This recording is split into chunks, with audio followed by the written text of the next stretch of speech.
ঈদুল আজহার ৯টি সুন্নাত, অর্থাৎ ঈদুল আজহার জন্য আমরা ৯টি সুন্নাহ মানার চেষ্টা করব।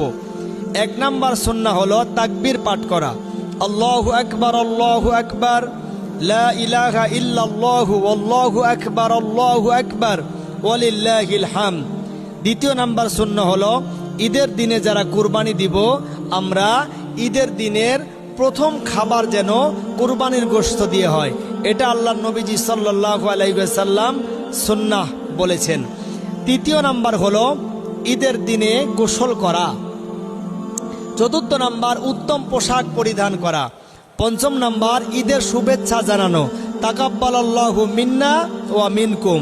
৬ষ্ঠ নাম্বার ঈদগাহে পায়ে হেঁটে যাওয়া, কোনো প্রকার গাড়ি ব্যবহার না করে পায়ে হেঁটে ঈদগাহে যাওয়া সুন্নাহ।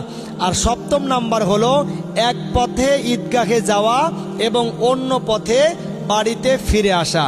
৮ম নাম্বার হলো ঈদের সালাত মসজিদে না পড়ে ঈদগাহে পড়ার ব্যবস্থা করা, অর্থাৎ মসজিদে যদি পরিস্থিতির শিকার হয় পড়লে হবে না তা নয়, তবে সুন্নাহ হলো মসজিদে না পড়ে ঈদগাহে ব্যবস্থা করা।